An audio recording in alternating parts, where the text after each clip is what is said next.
Je crois que notre génération doit savoir que la bête de l'événement est là. Et elle arrive. La bête de l'événement est là. Et elle arrive. Salutations à toutes et à tous et bienvenue sur Axor. Aujourd'hui, nous allons parler de la bête, et du nombre 666, de ses origines, de sa présence et de son arrivée.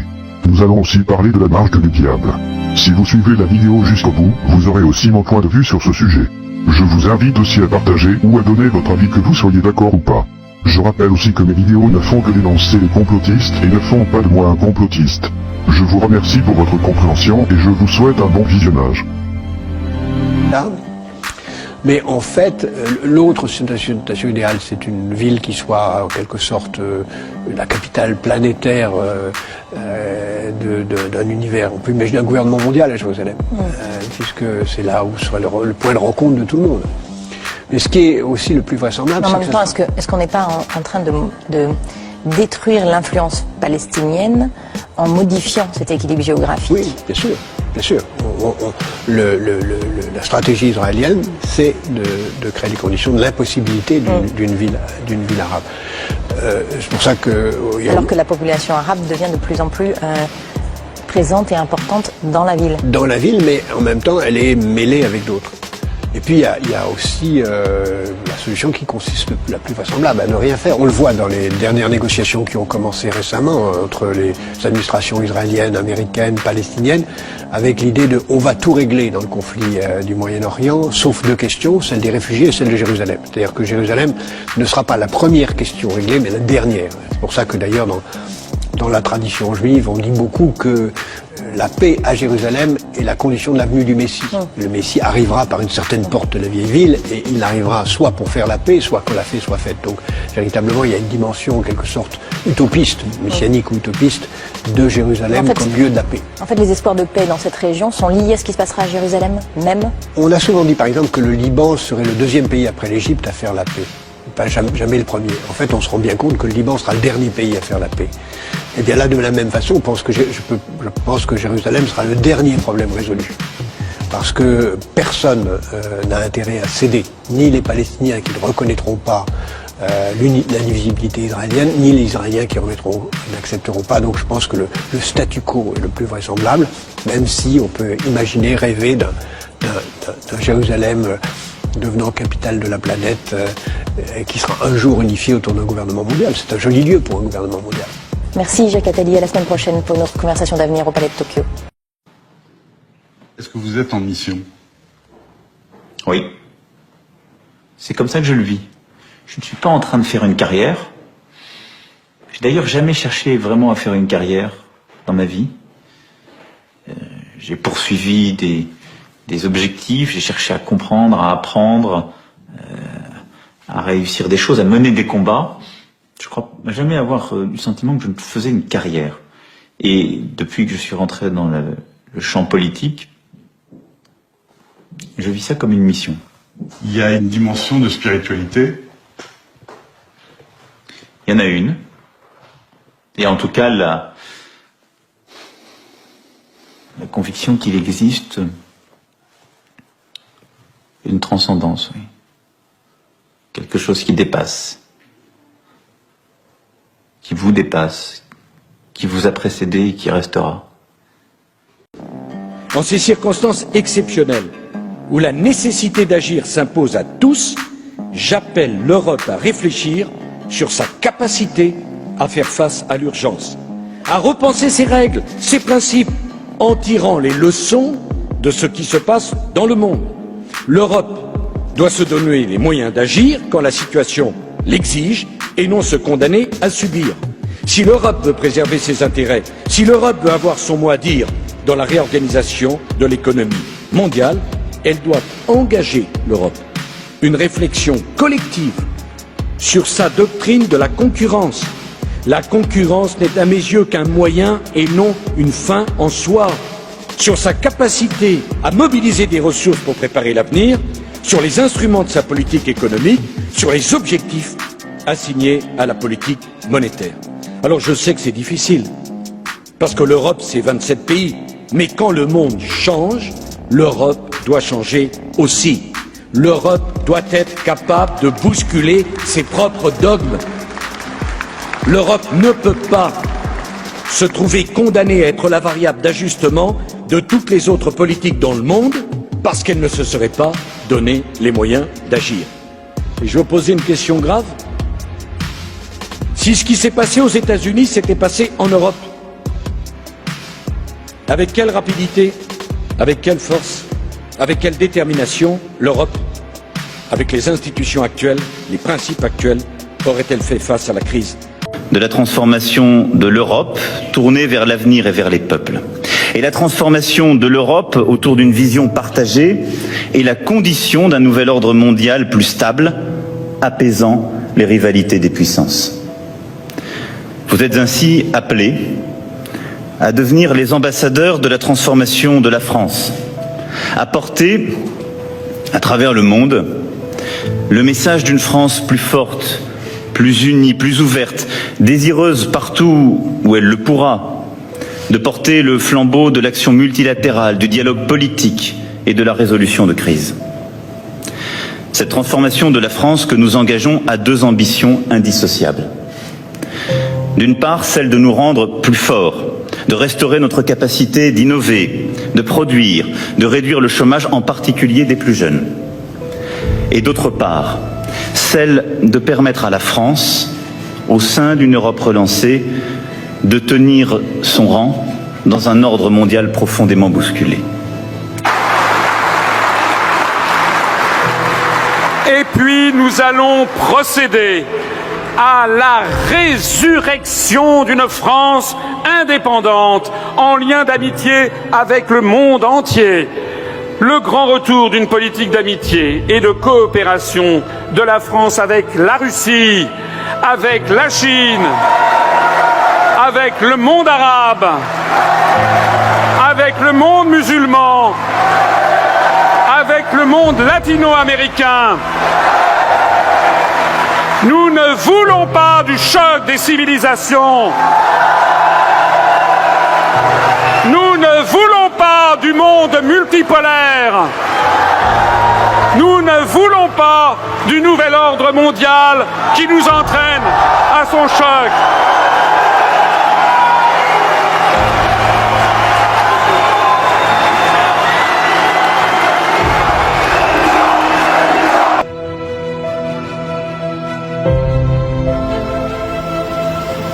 Je crois que notre génération doit savoir que la bête de l'événement est là. Et elle arrive. La bête de l'événement est là. Et elle arrive. Il y a deux bêtes, c'est très très curieux. Il y en a une qui sort de la mer et une qui sort de la terre. En fait, ça a beaucoup d'importance. On trouve tout ça d'ailleurs sur la tapisserie d'Angers.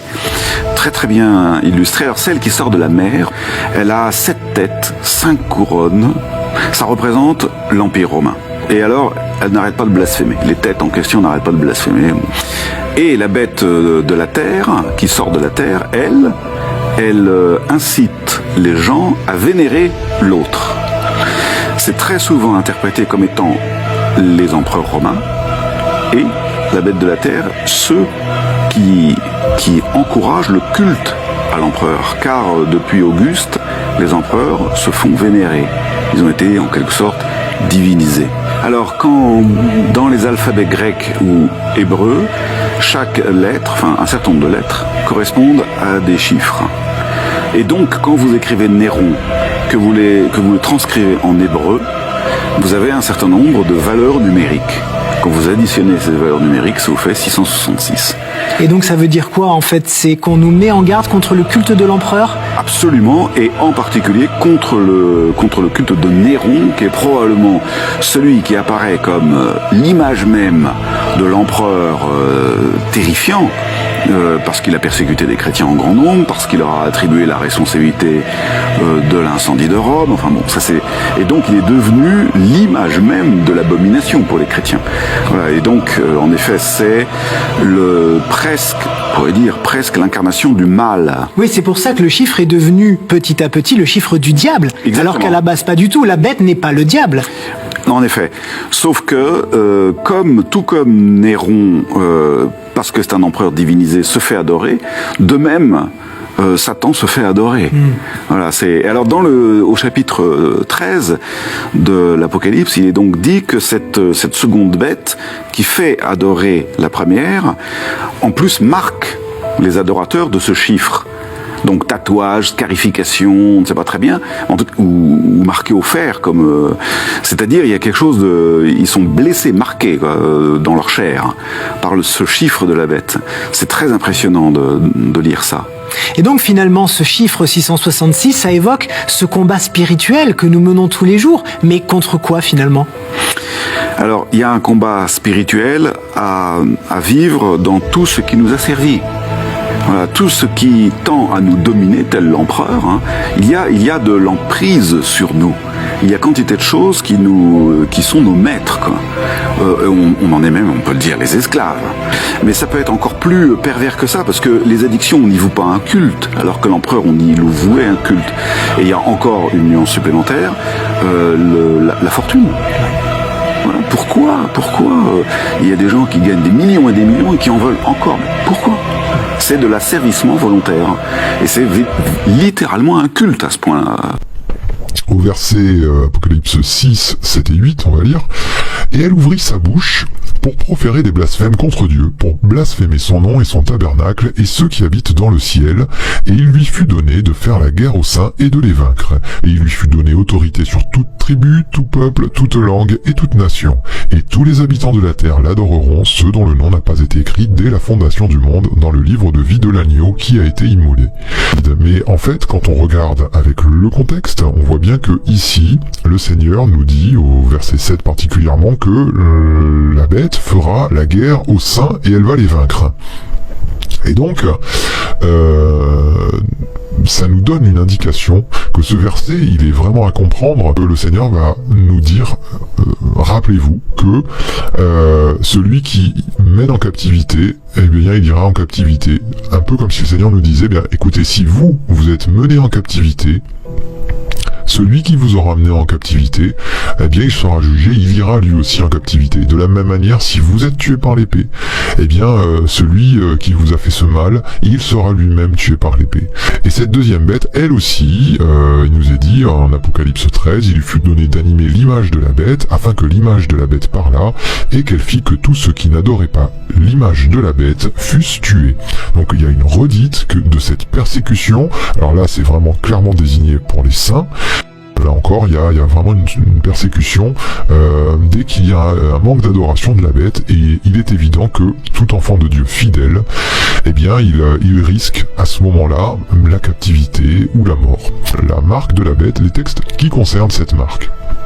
Apocalypse 13, versets 16 et 18. Et elle fit que tous, petits et grands, riches et pauvres, libres et esclaves, reçussent une marque sur leur main droite ou sur leur front, et que personne ne put acheter ni vendre sans avoir la marque, le nom de la bête ou le nombre de son nom.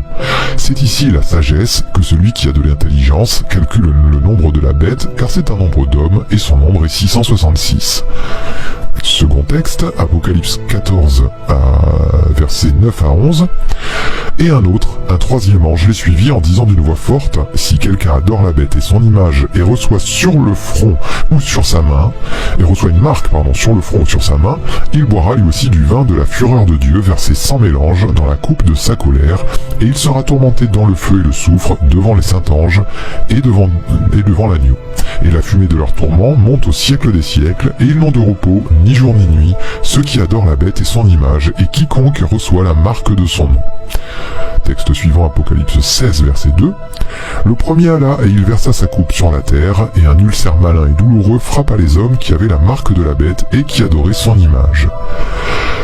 Apocalypse 19 et verset 20. Et la bête fut prise, et avec elle le faux prophète qui avait fait devant elle les prodiges par lesquels il avait séduit ceux qui avaient pris la marque de la bête et adoré son image. Ils furent tous les deux jetés vivants dans l'étang ardent de feu et de soufre. Et enfin, dernier texte, Apocalypse 20 et verset 4. Et je vis des trônes, et à ceux qui s'y assirent fut donné le pouvoir de juger. Et je vis les âmes de ceux qui avaient été décapités à cause du témoignage de Jésus et à cause de la parole de Dieu, et de ceux qui n'avaient pas adoré la bête ni son image, et qui n'avaient pas reçu la marque sur leur front et sur leurs mains. Ils revinrent à la vie, et ils régnèrent avec Christ pendant 1000 ans. Vous voyez, j'ai indiqué des verbes avec plusieurs couleurs. Le verbe reçus, le verbe avoir et qui avait, et ensuite le verbe reçoit, qui avait pris, qui n'avait pas reçu. Et pourquoi j'ai mis ces couleurs différentes? Parce qu'elles correspondent au mot grec qui est utilisé pour ces verbes-là. Alors la première remarque, on est dans la traduction Louis II, moi c'est celle que j'utilise habituellement, mais on peut le regarder dans bien des traductions, et je vous en parlerai tout de suite après. On voit qu'il n'y a jamais impose, aucun verbe imposé.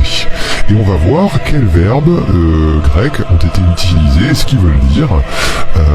Alors je vais prendre tout de suite la première. Donc le premier verbe, ce verbe recevoir là de ce premier passage, c'est le verbe didomi, qui signifie donner quelque chose à quelqu'un de son propre accord, accorder, répondre à une demande, fournir les choses nécessaires, donner, délivrer, donner ce qui est dû ou obligatoire, payer le salaire, se donner à quelqu'un de soi-même, le suivre comme un maître, admettre ou permettre. Vous voyez, le sens n'est en rien imposé ou quoi que ce soit de contraint, donc contraignant. Mais au contraire, c'est plutôt quelque chose que on fait avec l'accord de la personne. Le deuxième verbe, c'est le verbe écho. Alors lui, il est assez général. Avoir, c'est-à-dire tenir, détenir. Avoir, c'est-à-dire posséder, se trouver ou se tenir soi-même, s'attacher à une chose, adhérer à, s'accrocher à. Et vous voyez, donc il y a plutôt cette notion d'adhérence. Hein. J'adhère, donc je prends cette marque parce que j'adhère. C'est la pensée, on va dire, de ce verbe.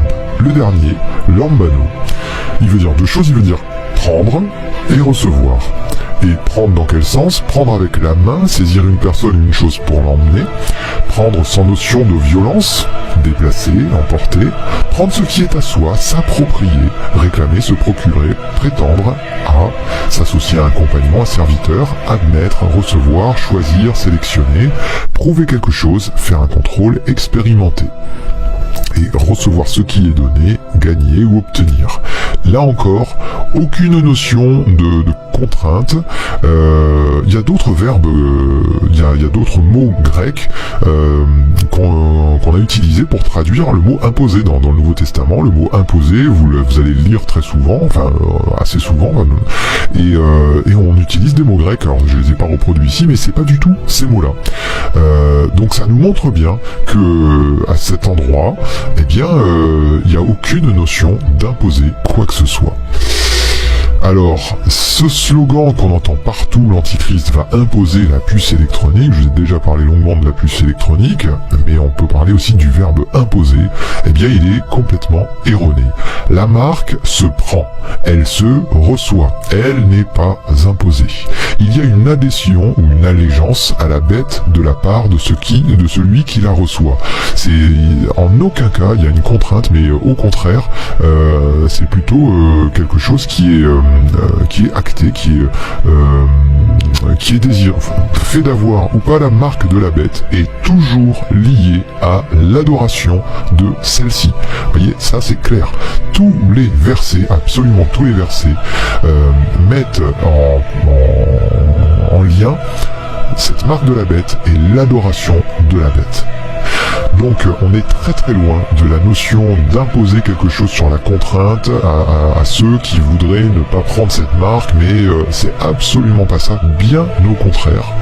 La notion d'adoration, elle est liée toujours à cette marque de la bête. Les passages bibliques sur la marque nous montrent donc deux choses: que la marque se prend, nous est donnée, mais elle n'est pas imposée, et que celui qui la reçoit a également pour dessein d'adorer la bête.